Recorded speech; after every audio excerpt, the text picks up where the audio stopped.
Bem-vindos a mais um episódio do podcast Tecer Histórias, onde cada conversa é uma linha que tece nossas vidas. E hoje recebendo aqui Marcelo Verli para uma conversa sobre educação que transforma. Com uma trajetória que atravessa a educação, a gestão pública, a inovação e desenvolvimento regional, Marcelo construiu sua história acreditando no conhecimento como transformação social. Professor há mais de 3 décadas, gestor público, pesquisador e uma das lideranças do ecossistema de inovação de Nova Friburgo, ele compartilha conosco experiências, aprendizados e reflexões sobre o papel da educação na formação das pessoas, cidadãos e territórios. Uma conversa leve, mas cheia de aprendizados sobre conhecimento, propósito e transformação, assim como conduziu a sua trajetória. Marcelo, muito obrigada pela sua disponibilidade em estar aqui conosco, fazendo esse episódio. E como eu bem disse aqui nos bastidores, né, ele tem uma carreira brilhante. Eu falei que se eu parasse para ler a sua apresentação, eu ia ficar o episódio todo lendo o tanto que você construiu nessa carreira, mas eu gostaria que você mesmo apresentasse pra gente essa sua trajetória até aqui. Priscila, te agradecer pelo convite, desejar aí um excelente programa pra gente, né? Você é uma pessoa que eu admiro e respeito muito, tem uma trajetória também muito bacana, está envolvido em vários projetos que são estratégicos, né? E eu acredito muito nesse trabalho coletivo. E eu me vejo como fruto, né, do esforço de muitas pessoas, né, da dedicação, do empenho. E falar da gente é sempre mais difícil, né? Então a gente procura construir um fio da meada que me remete à minha infância no bairro Ipu. Eu fui criado ali na região do bairro Ipu, na Coronel Zamit, a rua que lá na frente vai desembocar na fábrica Ipu. Então eu vivenciei durante 23 anos todas essas experiências associadas à fábrica, enfim. A recreativa da fábrica Ipu era o meu clube social. Era onde eu jogava meu futebol, meu basquete, meu vôlei, onde eu conseguia tomar uma sauna, onde eu socializava com os amigos. Uma região também onde eu estudei no João Bazé, da primeira até a 3ª série do ensino fundamental, com 2 professoras que marcaram a minha vida, e eu não me canso de repetir os nomes delas. A tia Regina Andrade, que faleceu, uma pessoa que foi minha alfabetizadora e me marcou muito, e também a tia Alcileia. E o tempo passou e a tia Alcileia um dia veio trabalhar comigo na Secretaria Municipal de Educação. Por isso eu acho muito importante a gente compreender que a vida ela é cíclica. E a gente precisa sempre manter portas abertas o tempo todo. E quando você tem experiências que são muito positivas, naturalmente o fluxo da vida vai fazer com que esses reencontros aconteçam. Então foram 2 professoras muito marcantes que foram logo após a minha primeira experiência, que foi no Galdino do Vale, onde eu comi muita merenda lá com a tia Ana, né, no meu jardim de infância. Então foi uma experiência que eu particularmente acho que o carinho e o acolhimento dessas 3 professoras modelaram o professor que eu me tornei lá na frente. Eu conheço pessoas que tiveram experiências muito ruins, né, com professores que não tiveram o mesmo trato pessoal e se traumatizaram e talvez deixaram até de cogitar a possibilidade de uma carreira docente por conta desse trauma, né? E existem aquelas pessoas que ressignificaram, né, ao longo do tempo. Então, a minha trajetória na escola pública foi dessa forma. Do jardim de infância até terminar o ensino médio, eu estudei um único ano numa escola particular, que foi o Cefel. Foi um ano de 1980, meus pais não tinham condição financeira de me manter numa escola particular, mas em solidariedade à diretora do Colégio João Bazé, que foi exonerada sem um motivo aparente, porque era uma pessoa muito dedicada, a minha mãe me tira do João Bazé e me leva para um colégio particular que ela não tinha condição de pagar. Então, isso também modelou a minha forma de lidar com diretores, dirigentes e profissionais de educação quando eu fui secretário. Porque qualquer mudança que você faz acaba modificando, impactando e muitas vezes negativamente a vida das pessoas. Então, eu sempre fui muito cauteloso, sempre procurei ser muito dialógico, né? Pessoa que ouve, Aliás, reza a lenda, né? A gente tem uma boca e 2 ouvidos, né? Acho que isso é um indicativo que a gente precisa escutar mais do que falar. E aí eu tive uma primeira experiência profissional numa fábrica de antenas parabólicas na região de Córrego d'Antas. Na verdade, eu estava quase entrando para a Marinha, porque eu não conseguia emprego em Friburgo. Eu acho que isso acabou gerando também um certo incômodo, o que lá na frente me levou a atuar na vida pública. Um jovem de 16, 17 anos que queria ter uma oportunidade profissional e não conseguia. Comecei a tentar ir para a Marinha. Quando eu estava prestes a ingressar, um amigo meu do futebol, que sempre foi uma grande paixão minha também, o futebol. Aliás, foi a minha primeira grande decepção na vida, não ter conseguido ser jogador de futebol. Eu fui até o júnior do Friburguense, mas aí muitas contusões, enfim, acabei não conseguindo. Fui trabalhar numa fábrica. Eu tinha um sonho de trabalhar em banco. E aí surge uma oportunidade de trabalhar num banco. Detestei a experiência no banco. Fiquei 4 meses e voltei para apertar parafuso na fábrica por conta de não ter gostado da experiência. Nesse momento também eu fiz um estágio numa cimenteira lá em Cantagalo, um grupo francês que aí elevou o padrão profissional. Foi uma experiência assim, de aproximadamente 1 ano que me marcou muito. Fez com que eu compreendesse processos gerenciais, o cuidado com segurança do trabalho. Uma fábrica de cimento, ela tem um risco muito grande, né? Então a gente era muito capacitado. Tudo isso vai incorporando e a gente vai se tornando um pouco fruto, né, dessas experiências. Em 1990 eu faço um concurso para o Instituto Politécnico do Rio de Janeiro. E no dia 1º de agosto de 91, por isso eu comemorei agora recentemente 35 anos, eu ingresso como servidor público no Instituto Politécnico, que posteriormente vira o UERJ. E aí eu digo para você que tanto a minha experiência na faculdade, na graduação em administração, quanto também ter ingressado no Instituto Politécnico e começar a conviver com pessoas de várias regiões do país e até mesmo do planeta. Nós recebíamos russos, americanos, cubanos, pessoas da América do Sul, enfim, franceses. Essa multiplicidade de experiência, aliado ao fato do Instituto ter sido o primeiro ponto de internet na nossa região, eu acredito que eu tenha ali iniciado um salto de qualidade do ponto de vista profissional. Tive também uma experiência que me marcou muito no ano de 92, que foi o ano em que eu terminei a minha graduação. Eu presidi o diretório acadêmico da faculdade, na época não era nem universidade, da Faculdade Cândido Mendes. Então eu exerci ali um papel de liderança estudantil, foi minha primeira eleição, inclusive. Interessante que a estratégia, eu compreendi isso num dado momento. A estratégia é anterior à estrutura. Primeiro você tem a estratégia para depois você buscar a estrutura. Se você tenta ter a estrutura antes de ter a estratégia, você faz uma confusão ali. E aí eu me lembro que eu fui de sala em sala, eram 8 períodos, então eram 8 salas, só era um curso de administração, identificando quem era a liderança de cada sala. E aí convidei essas lideranças para comporem comigo a chapa, que se colocou presente. Lembrei até, olha só como é que é interessante, né? Eu lembrei agora o nome da chapa, que eu não lembrava há muito tempo. Presença Acadêmica era o nome da nossa chapa. E aí com esse grupo de 7, 8 pessoas, eu como presidente, nós conseguimos uma vitória de 280 votos a 70, 80, uma vitória bastante expressiva. Fizemos um mandato muito bacana, muito conectado às demandas dos alunos. Agora foi interessante porque eu, como aluno, um aluno de 20 anos, que tinha uma carinha de 15, nós propusemos e realizamos uma avaliação dos professores e serviços da faculdade. Você imagina o furdunço que foi quando saíram os resultados. Professores que achavam que eram bem vistos, muito mal vistos. Professores que precisaram mudar comportamento. Houve até demissões à época por conta de professores que não atenderam os primeiros requisitos, né? E interessante que foi um aluno. Na época não existia comissão permanente de avaliação, metodologias de avaliação do ensino superior, espalhados, né? Então você teve um menino de 20 anos, juntamente com uma equipe, né? Eu lembro que na época não tinha essas facilidades do computador que tem hoje, né? Então tinha um cara, um amigo querido, que inclusive trabalhava no Instituto Politécnico, Jaime de Castro Nunes, que ele era muito fera no desenho. Então todas as respostas que a gente conseguiu a partir dos questionários preenchidos, ele transformou isso em gráficos de pizza à mão, né, aproveitando aquele conhecimento técnico. Isso foi apresentado à universidade, enfim, gerou resultados positivos para os alunos. Alguns professores torceram o nariz para mim, mas tudo bem, eu estava focado ali numa solução. Então foi uma experiência também muito marcante. Foi o primeiro projeto, assim.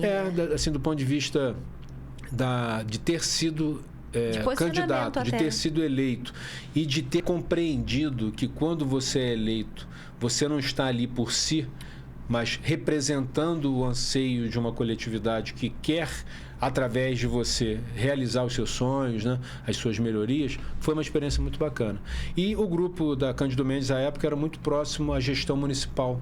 Então, eu comecei a conviver com alguns secretários municipais. Isso despertou também em mim, além daquela indignação inicial de ser um jovem que não conseguia emprego na cidade e quase que teve que sair da cidade, e é um padrão muito comum, infelizmente, né? Hoje nós temos formação nas mais diversas áreas do conhecimento, mas, infelizmente, nós temos jovens que optam por sair de Nova Friburgo para trabalhar num outro lugar, porque não encontram oportunidades aqui. Quase aconteceu isso comigo, mas na hora H, ali aos 44 do segundo tempo, quase na prorrogação, um amigo, e a importância do networking, né? Um amigo do futebol. O tempo todo a gente está construindo networking, né? Então, um amigo da minha adolescência, um amigo do futebol, Fernando Pinheiro Enes, a quem eu sou eternamente grato, uma pessoa muito querida. Ele, Marcelo, temos uma vaga lá na SPIN, que era o nome da fábrica, você quer trabalhar com a gente? E aí, na semana seguinte, eu estava começando a trabalhar. Então, essa construção inicial, ela foi muito importante. E eu valorizo muito o trabalho, né? Eu trabalho ininterruptamente desde 1989. Há 37 anos, portanto, na SPIN, nessa fábrica, depois no banco, depois na cimenteira, depois no Instituto Politécnico, depois o ERJ, Cândido Mendes como professor, Estácio como professor, Unifeso como professor, Câmara Municipal como vereador, Prefeitura Municipal de Nova Friburgo como secretário, enfim, recentemente como consultor em várias áreas de atuação. Então, a minha vida ela está muito associada à educação, porque eu não gosto de fazer nada que eu não compreenda. Não que eu não me disponha a fazer, mas rapidamente eu mergulho para poder conhecer a fundo. E aí procuro, de alguma forma, aprimorar, né, a minha intervenção. Eu brinco dizendo que a minha primeira formação técnico-profissionalizante foi a datilografia mecânica, na segunda metade dos anos 80. E hoje eu sou um dos profissionais que usa intensiva e inteligentemente as ferramentas de inteligência artificial, que nos fazem ganhar tempo, facilitam o processo de análise, mas nunca abrindo mão da sua capacidade crítica, do seu conhecimento. Então, é uma construção que foi acontecendo ao longo do tempo e, paralelamente, por conta desse meu desejo de saber mais, por conta disso, eu fui fazendo pós-graduações. Gestão empresarial na Cândido Mendes, depois o mestrado na UFRJ. Por que eu fui fazer o mestrado? Porque eu tinha assumido a gerência da incubadora de empresas de base tecnológica da UERJ, primeiro do interior do estado. Hoje seria uma aceleradora de startups, o termo mais próximo à nossa realidade hoje. E eu não conhecia nada daquilo. Então, em 95, eu começo. E aí conheço um consultor. Verli, por que você não vai fazer um mestrado na engenharia de produção, na área de inovação tecnológica? Eu tenho uma professora, Anne-Marie Delaunay Maculan, uma francesa que é professora do mestrado. Ela estuda e pesquisa essa área de atuação, incubadoras, parques. E aí eu crio uma estratégia para poder conhecer a professora, participar de um evento, mostrar para ela também o meu desejo, o meu potencial. E no ano seguinte, em 96, eu começo o mestrado. Interessante, Priscila. Éramos cerca de 30 alunos. Um peruano, José Carlos Alvarez Merino, que se tornou um grande amigo, eu, friburguense, e todos os demais moradores do Rio ou de Niterói.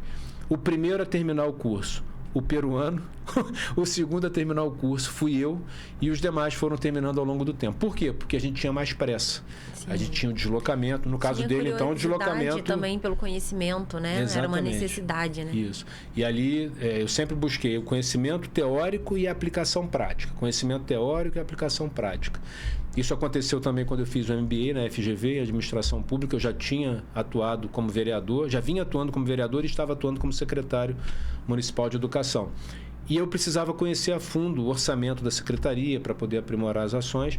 E aí, o meu TCC foi Análise Financeira e Orçamentária da Secretaria Municipal de Educação no ano de 2011. Então, eu mergulhei no orçamento da secretaria, não à toa, e graças ao apoio e engajamento de quase 3 mil profissionais e cerca de 20 mil alunos, famílias, nós obtivemos naquele momento o resultado saiu no ano seguinte, 2012, o melhor IDEB da história do município. Então, assim, o conhecimento técnico, quando ele tem consistência e você consegue fazer a sua conexão com o mundo real, ele gera resultados fantásticos. Por isso que eu tenho um certo receio quando as pessoas começam a desconsiderar a importância da formação, da educação. A educação é fundamental. Eu sou quem sou, porque dos meus 55 anos de vida, eu devo ter passado cerca de 25 anos dentro de uma escola, dentro de uma unidade educacional, prestando atenção nas aulas, procurando aprender o máximo possível. E, mais à frente, terminei em 2019, um doutorado em Políticas Públicas e Formação Humana, para poder pesquisar mais a fundo as políticas públicas, que durante muito tempo eram decisões governamentais. Mas o modelo mais moderno, mais assertivo e que gera resultados mais concretos para a população são as políticas públicas construídas a muitas mãos por muitos setores. O governo é importante, mas a sociedade civil organizada é muito importante, a iniciativa privada é importante, a academia, universidades, escolas técnicas são importantes, os profissionais, as pessoas são muito importantes. Então não dá para a gente ficar achando que um iluminado, uma iluminada vai solucionar os problemas. Isso tem que ser uma construção cada vez mais coletiva. E aí mergulhei durante quase 5 anos no doutorado, gerando uma tese que acabou posteriormente se transformando num livro falando sobre educação para a democracia. Eu sou um democrata por essência. Eu me recordo, eu acho isso assim, eu até rio, porque eu não consigo conceber um menino de 14 anos chorando copiosamente pela morte de um político, que foi o que aconteceu comigo. Em 1985, o Brasil vivia um processo de redemocratização, saindo da ditadura militar, que atingiu muitas pessoas, que fragilizou muito a nossa democracia, enfim. E aí, o Tancredo Neves, que tinha sido eleito pelo colégio eleitoral, foi uma eleição indireta, ele como presidente e o José Sarney como vice-presidente. O Tancredo adoece de verticulite, se eu não me engano, à época, e falece. E eu chorava Você já imaginou um menino de 14 anos chorando copiosamente por conta da morte? Por conta tinha, né? Do envolvimento. Essa sensação mesmo. Até mesmo o que eu chamo de vocação, de missão. Né? Eu não tenho um familiar com origem política. O mais próximo disso foi meu pai, quando Jânio Quadros foi candidato à presidência. Meu pai era pintor de letreiros na região do bairro Ipu. Minha mãe merendeira de escola pública, meu pai pintor de letreiros. Meu pai pintou naquele escadão do bairro Ipu, em frente ao Mercado das Flores, que conecta o bairro Ipu com a Vila Guarani, de cima a embaixo. Jânio vem aí, Jânio vem aí, porque ele visitou Nova Friburgo, Jânio vem aí, Jânio vem aí. Assim, a única experiência mais próxima da política. Meu pai não foi vereador, não foi secretário, enfim. Então tinha um pouco uma... Mas e dentro de casa, tinha conversas? Eu não me recordo. Me recordo. A única conversa que dizia o meu pai que houve tem uns 2 aninhos, né? Dizia meu pai que vieram primos do Rio e aí ele estava numa rodinha falando: eu sou Sagitário, eu sou Capricórnio, eu sou Áries. E aí eu soltei: eu sou NDB. N. N de nada, não era N. O nome, a letra certa seria Movimento Democrático, né? MDB. Eu falei: eu sou NDB. Então, você vê como é que a política já estava na mente, de alguma forma já estava trazendo ali uma reflexão, enfim. E o fato é que, ao exercer funções públicas, você amplia muito a capacidade de realizações, né? Vou falar aqui muito rapidamente. Eu já tinha tido uma contribuição bacana para a vinda da UERJ para Nova Friburgo, porque o Instituto Politécnico passou por uma crise, e aí a gente viu na UERJ uma solução. Então, nós tínhamos o então deputado estadual Carlos Guimarães como líder de governo na ALERJ. Ele nos ajudou nessa articulação interna, fez o projeto de lei. Tinha até uma faixa que meu pai pintou à época para levar para a ALERJ, falando sobre a incorporação do Instituto, enfim. Então, ali eu tive uma experiência bacana, né, de fortalecimento desse movimento para que Nova Friburgo ganhasse a UERJ, transformasse a crise do Instituto Politécnico numa oportunidade da UERJ vir para Friburgo. Posteriormente, como secretário municipal de governo, eu fui a um evento em Angra dos Reis, onde foram apresentados os projetos da Fundação CCERJ, principalmente pré-vestibular social, planetário e o CEDERJ, Consórcio de Ensino Superior à Distância do Rio de Janeiro, e nós conseguimos trazer esses 3 equipamentos para a cidade. O planetário continua lá no CIEP da Via Expressa até hoje. O pré-vestibular social ficou durante muito tempo funcionando no Odete Pena Muniz, atendeu a muitas pessoas. E o CEDERJ hoje deve ter quase... Aliás, hoje o CEDERJ está fazendo aniversário, 23 anos de CEDERJ, hoje dia 13 de agosto. Então foi uma contribuição que nós fizemos e abrimos a porta para que o CEDERJ viesse para outras cidades também. Isso por conta da minha atuação política. No meu primeiro mandato como vereador, de 2005 a 2008, no primeiro ano o governo federal lançou um programa de expansão das universidades federais. Se eu não me engano, Reúne. E aí nós fizemos uma mobilização na cidade, na região, coletamos mais de 27 mil assinaturas. Dia 6 de julho de 2006, completamos agora 20 anos, eu até publiquei no meu Instagram a respeito, eu estive no Ministério da Educação em Brasília entregando um abaixo-assinado físico, porque hoje tudo é digital, né? Uhum. Na época era um abaixo-assinado gigante, está lá, quem quiser ver a foto, tá inclusive no meu Instagram, dia 6 de julho eu publiquei, entregando esse manifesto ao secretário executivo do MEC. Quase tivemos a UFCENF sendo criada. O que era a UFCENF? Universidade Federal do Centro-Norte Fluminense. Uhum. Houve, na verdade, a criação de várias universidades federais no estado e no país. Mas, enfim, o caminho, então, acabou sendo na direção da UF, vir para Friburgo, federalizando a Faculdade de Odontologia. Então, nós temos odontologia hoje pela UF, fonoaudiologia, biomedicina, mestrado, doutorado e...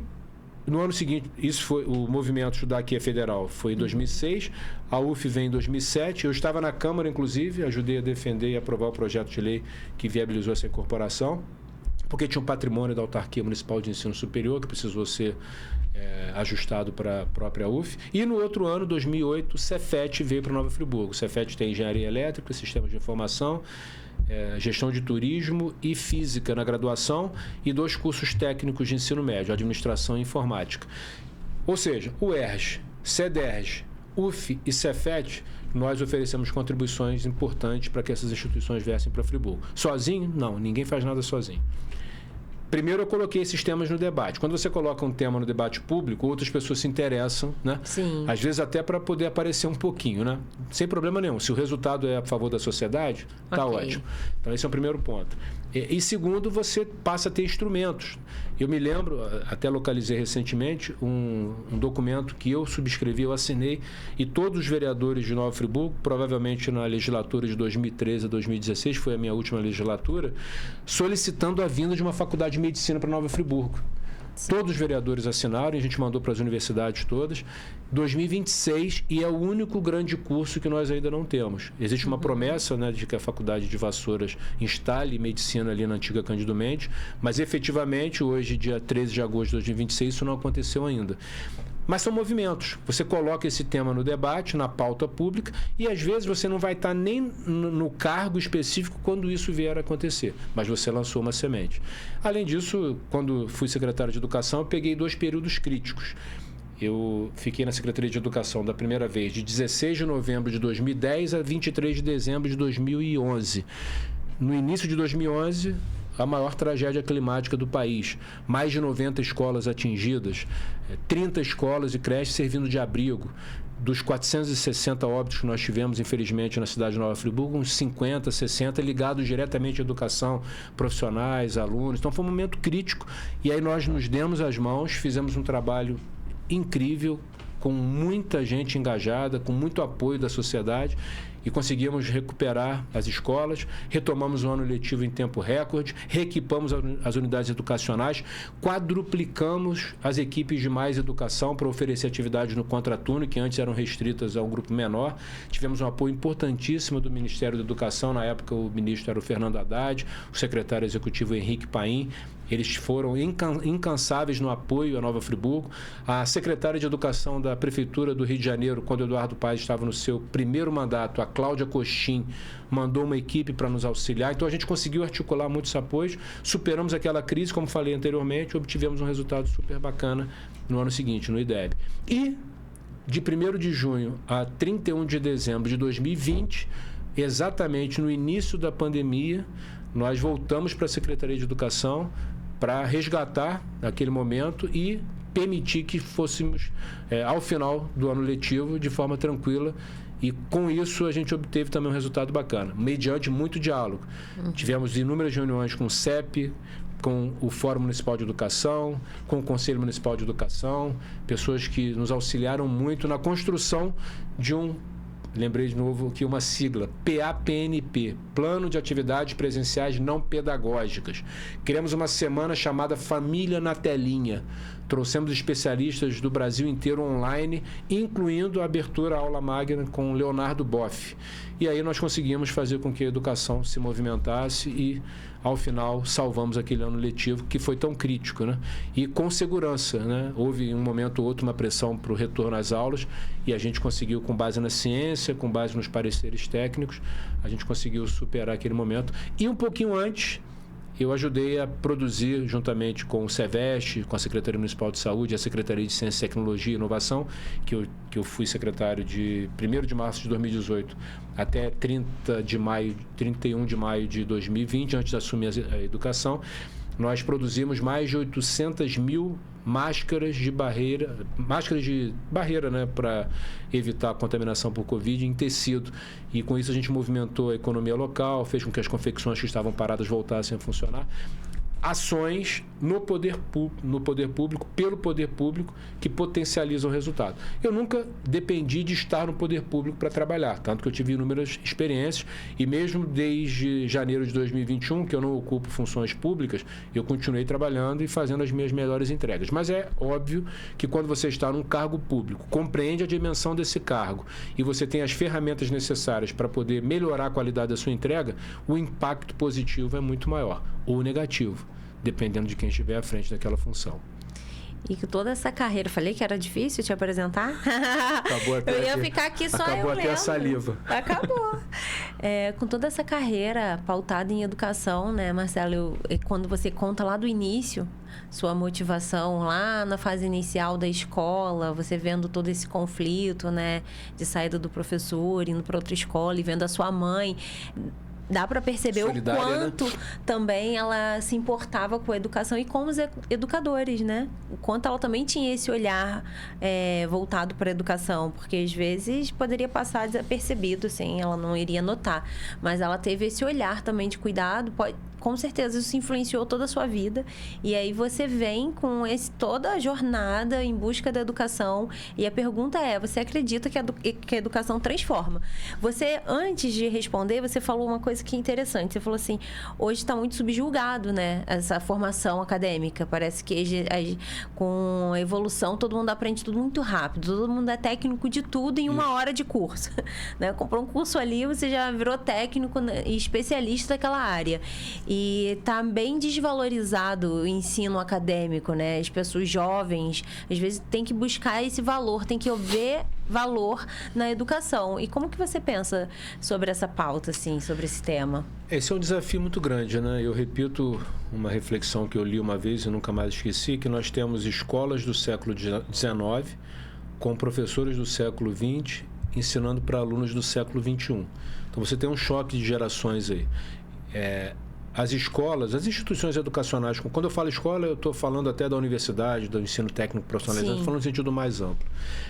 Elas precisam também se atualizar para poder oferecer um ensino compatível com o ano que nós estamos, que é o ano de 2026, o ano em que a inteligência artificial cresce cada vez mais, em que as ferramentas computacionais meio que estão praticamente em todo o nosso cotidiano, em que você resolve boa parte dos seus problemas através de aplicativos.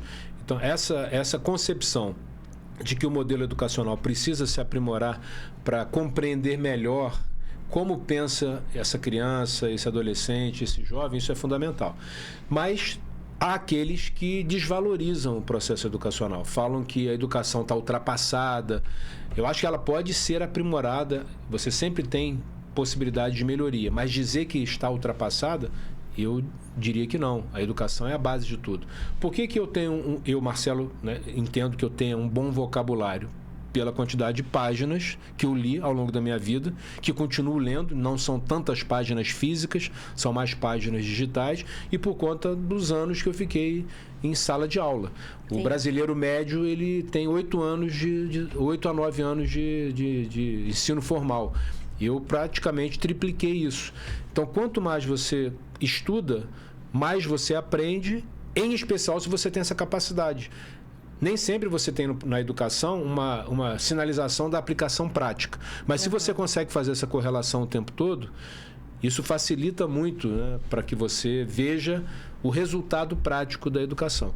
E eu não vejo outra forma, em especial para aquelas pessoas que vêm das classes D e E, e eu diria que a minha classe de família, de origem, era ali entre o C e o D, mais para o D do que para o C. Eu nunca passei fome, mas nunca tive facilidade. Outro dia eu comentei num programa, a primeira vez que eu comi presunto na minha vida foi exatamente no Cefel. Eu estava numa excursão escolar, tinha um alemão, um menino também na minha faixa etária de 9 a 10 anos, Fritjof Baumgarten, o nome dele. Nunca mais vi. Às vezes eu tento buscar na internet, não sei nem, né? Não sei. Ele saiu de Friburgo, enfim. Aí ele abre uma lancheira, vem aquele cheiro, papel laminado, acho que eu também nunca tinha visto papel laminado. Nossa, o que é isso, Fritjof? Ah, é pão com presunto. Presunto, o que é presunto? Na minha casa era ovo, era mortadela, não tinha presunto, eu não sabia, eu não conhecia. Então, assim, foi uma infância sem passar fome, graças à minha família, graças a Deus, mas sem nenhum tipo de facilidade. E ali, ao longo do processo educacional, você vai angariando conhecimento. Quando você é levado ao mercado de trabalho, você começa a colocar em prática tudo aquilo que você, às vezes, acha até que você não sabe qual é a aplicação, mas em algum momento aquilo faz sentido e você começa... Vou dar um exemplo concreto. Eu vejo que eu tenho uma boa capacidade de raciocínio lógico. Mas no primeiro ano da faculdade, eu tive que aprender integral, limite e derivada. Aquilo não entrava na minha cabeça de jeito nenhum, mas eu tinha que aprender aquilo para passar. E aí eu fiquei, até que eu aprendi. E aí tirei 10 na prova. Se me der o limite derivado integral mais elementar, eu não vou conseguir. Se precisar reaprender, eu vou reaprender. Mas as sinapses, as novas conexões, tudo aquilo que eu precisei, né, desenvolver em termos neurais para eu poder compreender e resolver aquela questão, ficou na minha mente. Sim. E me ajudou em inúmeras outras coisas, né? Embora não seja só conhecimento técnico, a gente falou hoje muito que 75%, 80% do resultado profissional está muito mais associado às chamadas soft skills, habilidades comportamentais, emocionais, engolir um sapinho, né, sem passar mal, pensar 10 vezes antes de falar, né? Tem gente que fala 10 vezes antes de pensar. Você tem que pensar um pouco. E não que tudo tenha sido tranquilo ao longo da minha vida. Você imagina, vereador, inicialmente... adequar o ambiente, né? Você precisou se reinventar.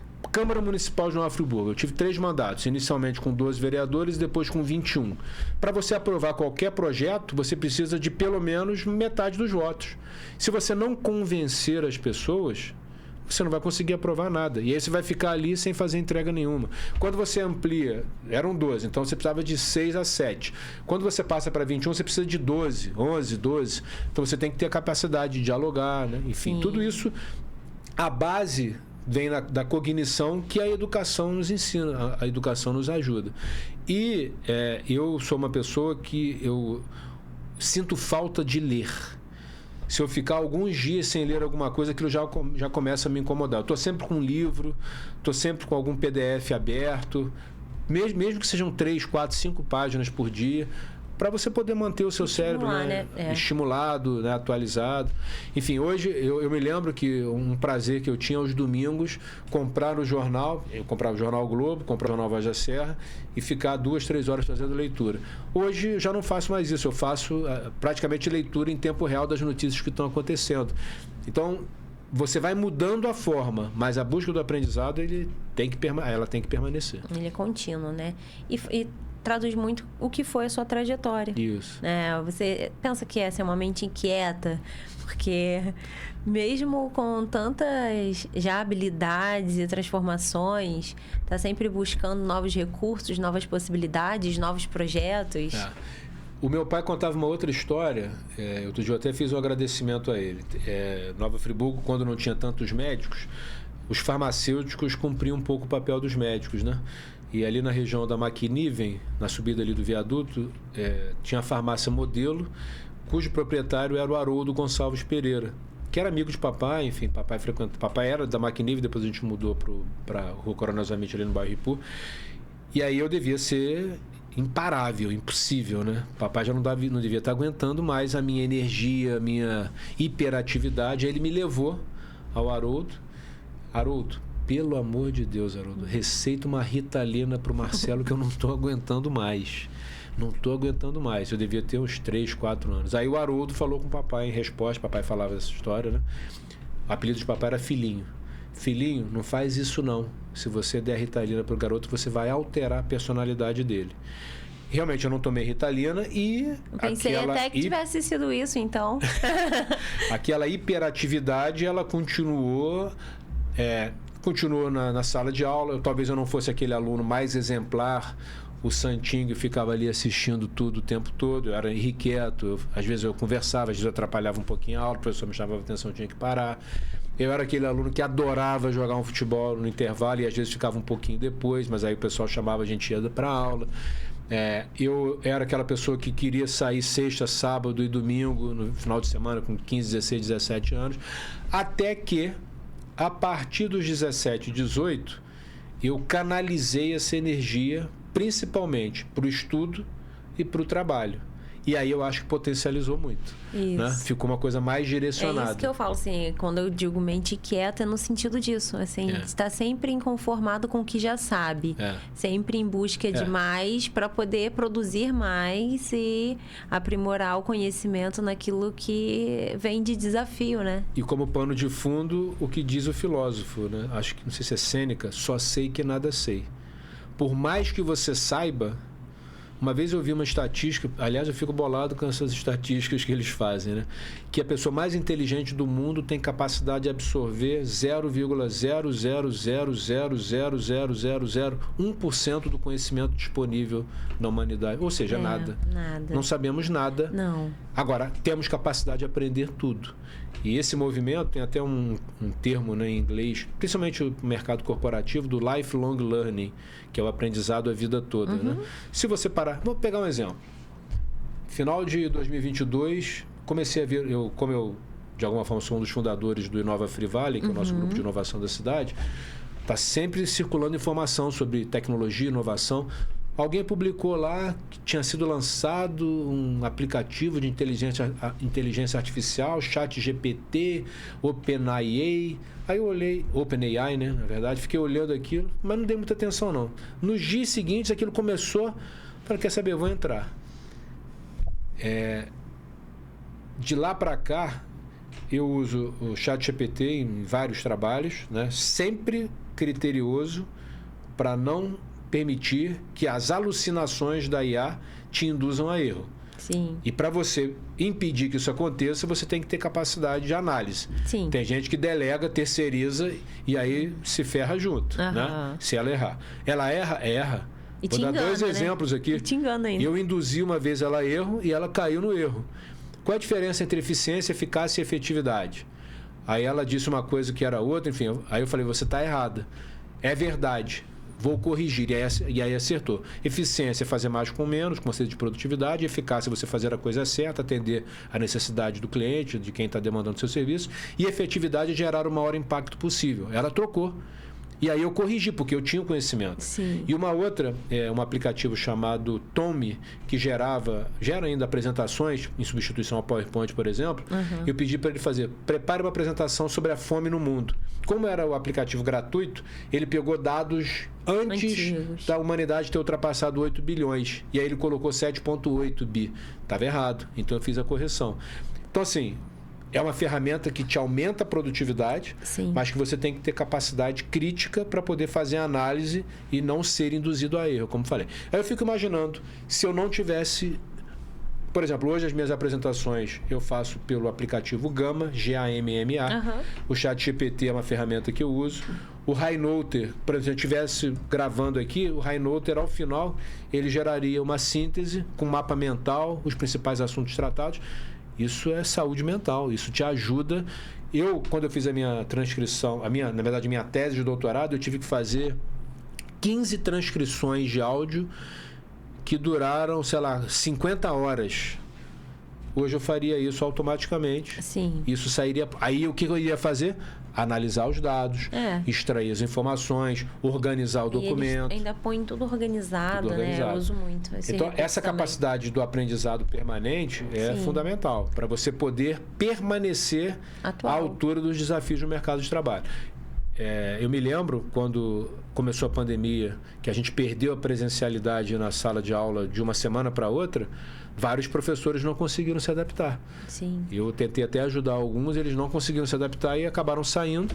E eu, que eu nunca tinha dado uma aula online, nunca tinha participado de uma live falando, né? Já tinha assistido. Em uma semana eu já estava... Aí eu me lembro como se fosse hoje, jogava o vídeo, né, de um vídeo no YouTube que teria alguma coisa interessante para o aluno e o áudio não ia. Colocava o vídeo, o áudio não ia. Aí um aluno, a capacidade do professor aprender com o aluno. Sim. Professor, clica ali, ali e ali. Se eu fosse um cara petulante, arrogante, prepotente... Não ia fazer, né? Infelizmente tem muita gente assim, é raro, mas acontece muito, né? Como diz o outro. O que ele falou, eu fiz. Acertei e nunca mais errei. Não sei nem o nome, senão eu iria fazer um agradecimento aqui. Então eu aprendo o tempo todo com todos. Todo mundo sempre tem alguma coisa para ensinar, né? Então a gente tem que ter essa capacidade de aprender continuamente. Muito bom, Marcelo. Cheguei a ficar aqui reflexiva. Mas porque eu acho que esse é o caminho, também acredito muito no caminho da educação. Sempre acreditei.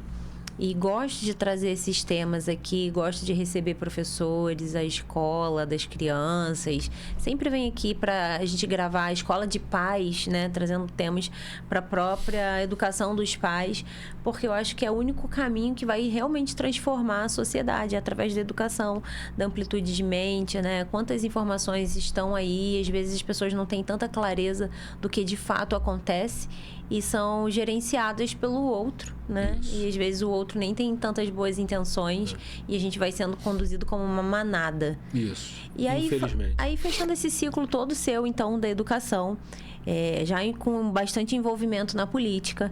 Aí Foi agora... aluna. Lude, beijo para Lude da Berila.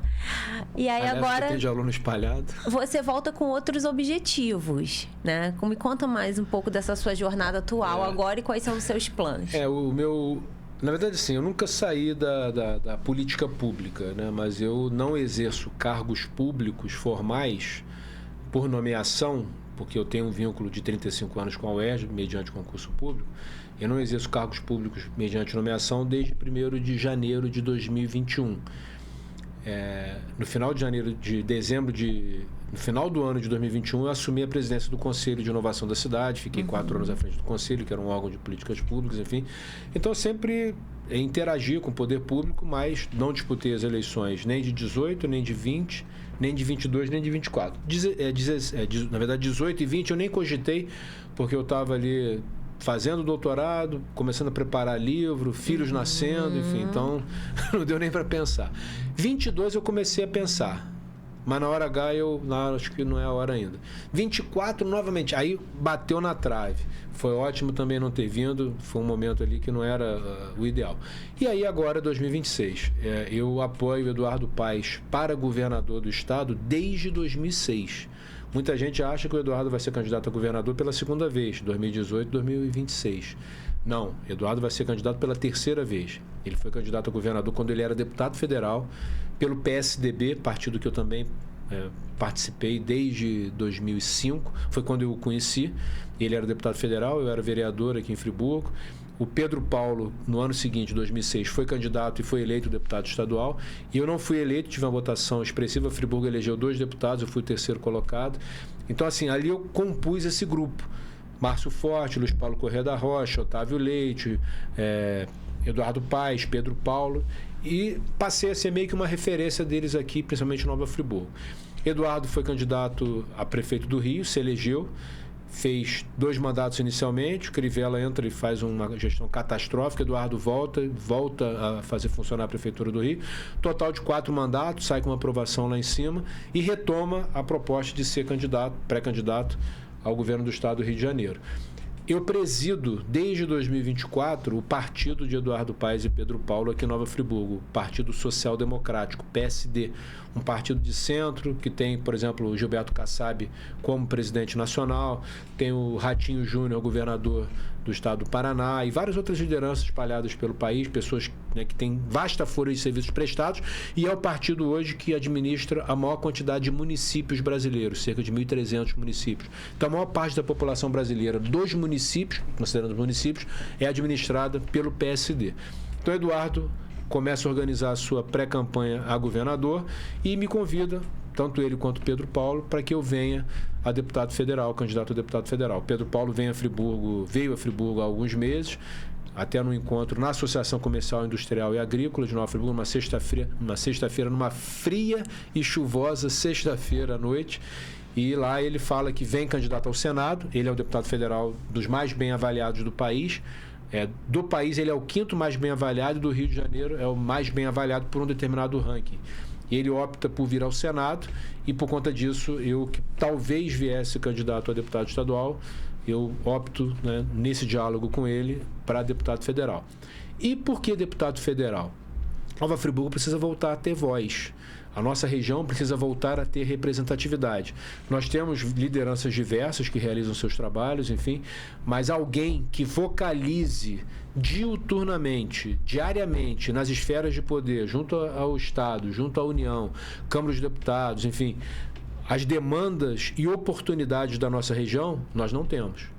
Nós temos pessoas que fazem trabalhos, muitas vezes com viés mais ideológico, que é respeitável e é importante no cenário político, mas que defenda dia após dia Nova Friburgo, Bom Jardim, Cordeiro, Cantagalo e os 92 municípios do estado do Rio, compreendendo que você só vai ter um estado forte quando o interior também estiver forte, e é esse o diferencial que eu acredito que o Eduardo Paes vai empreender à frente da governadoria do estado, caso venha a ser eleito. Por quê? Eu fui no dia da desincompatibilização dele, no Palácio da Cidade, ele passou para o Eduardo Cavalieri, que assumiu a prefeitura, e dali em diante, ele tirou uma semana com a família, viajou com a família, dali em diante, todos os dias ele está circulando por todas as cidades do estado. Então ele está compreendendo, está entendendo, mergulhando a fundo na realidade do agricultor, do industrial, do comerciário, do educador, do profissional da saúde, de todas as regiões do estado. E eu entendo, desde 2006, por isso que eu falei, né, que eu estou desde a primeira, embora eu entenda também que a experiência que ele acumulou à frente da Prefeitura do Rio durante 4 mandatos o habilita de forma ainda mais expressiva para o governo que ele vai fazer. Eu não tenho dúvida que Eduardo vai reposicionar o estado do Rio. Nós vamos ter um estado muito mais respeitado. Não seremos notícia como a gente tem sido aí de páginas diversas, né? Nós vamos conseguir colocar investimentos nas mais diversas regiões do estado, como ele conseguiu fazer na cidade do Rio. Eduardo é a pessoa que fez os grandes eventos, Eduardo é a pessoa que derrubou a elevada perimetral para poder realizar uma obra de restauração e de revitalização da zona portuária do Rio, que nós não conhecíamos. Então, alguém que tem essa autoridade moral, técnica e política. Pedro Paulo, por sua vez, pela qualidade, vai ser um grande senador da República. Eu não tenho dúvida que ele vai se destacar como um dos melhores senadores do país. E, nesse contexto, como deputado federal, a gente vai trabalhar para vocalizar as demandas da nossa região, trazer os investimentos que a região precisa. É inadmissível que nós não tenhamos um hospital regional federal, por exemplo. É inadmissível que nós não tenhamos novos investimentos acontecendo, à exceção de períodos eleitorais. A gente viu muito recurso chegando no período eleitoral por conta da venda das ações da SEDAI. Passou esse período, o Estado volta para o regime de recuperação fiscal, afunda e aí depois vira um escândalo após o outro. Ainda bem que o Ricardo Couto, presidente do TJ, assumiu o governo do estado e está fazendo um trabalho de contenção. Já demitiu, exonerou mais de 5 mil, boa parte de pessoas que nem trabalhavam. Enfim, então a gente está no momento que nós precisamos trabalhar juntos pela reconstrução do estado. E essa reconstrução passa essencialmente pelo interior. E Nova Friburgo é a cidade do centro do estado do Rio de Janeiro. Volta e meia eu falo isso em algumas participações minhas. O ponto chamado ponto geodésico do estado do Rio de Janeiro é na Praça Getúlio Vargas, na base do busto de Getúlio Vargas. Tem uma plaquinha do IBGE. Você está exatamente no centro do estado do Rio. Então, nós somos ponto de confluência. Nós temos aqui uma região que tem uma característica importantíssima, que é a maior produção agrícola do estado. Nós alimentamos praticamente o estado inteiro. Somos capital nacional da moda íntima. Somos a maior produtora de cadeados e fechaduras do país. Enfim, nós temos características diversas como cidade, além de toda a nossa região, que precisa ter essa pessoa, essa referência política que realmente represente, que não coloque a sua pauta individual, pessoal, em primeiro lugar, que coloque o interesse da coletividade. E eu me disponho a colocar o meu nome, depois de todas essas experiências, formações, enfim, comentei, além da educação, eu fui secretário de governo, de administração, de gabinete, enfim. Então, tenho experiência, tenho lastro para poder contribuir para essa reconstrução do Estado do Rio, juntamente com o Eduardo, com o Pedro e com todos aqueles que querem um Estado melhor, à altura do seu potencial. Parabéns pela iniciativa, pela coragem e retomar, né? Tem hora que a gente tem que sair um pouquinho da zona de conforto, exatamente, né? A zona de conforto, ela pode parecer confortável, mas ela é desconfortável porque você vê os problemas, você sabe quais são as soluções, você conhece os caminhos e aí se colocar numa posição cômoda, o tempo vai passar e você vai, poxa, eu não participei dessa reconstrução. Né? Eu tive uma reunião com o Pedro Paulo há uns 3 meses, lá na nova sede do PSD, lá em Botafogo, no edifício Argentina, e eu falei, Pedro, você e Eduardo têm condições de restauração, de recuperação plena desse Estado. E eu quero participar ativamente com vocês. E aí ele usou um termo que é muito comum na política, você é quadro, Verli. Quando fala que você é quadro, é que você reúne condições técnicas, políticas, enfim. E realmente, né, todas as funções que a gente exerceu, mas você sabe qual foi o grande diferencial? Te trazer até aqui, né? Mas você sabe qual foi o grande diferencial? Marcelo, qual é a sua grande distinção? Saber montar equipes qualificadas. Sim. Conseguir extrair, aproveitar, respeitando o melhor das pessoas. Com autonomia, com acolhimento, com respeito.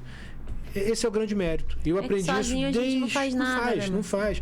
Desde pequenininho, com todas as experiências que a gente estava falando, né, do tecer permanentemente, me levou a essa posição. Então, hoje eu recebi várias mensagens. Nossa, Marcelo, que saudade de você como secretário tal. Nossa, Marcelo, como você faz falta na Câmara. Enfim, isso é muito legal, né? Sim. É muito melhor do que já foi tarde, né? Que bom, Marcelo, que você tomou essa iniciativa. Te desejo muito sucesso. Espero vê-lo alcançar em breve essa posição, esse cargo, essa função, esse propósito. E a gente está acabando porque o Ítalo é assim, ele sempre levanta ali a plaquinha. Alguém tem que fazer esse papel, né? Tá chegando ao fim. Isso. Né, Ítalo? E eu gostaria que você deixasse sua mensagem final. Aí você pode falar direto para a sua câmera.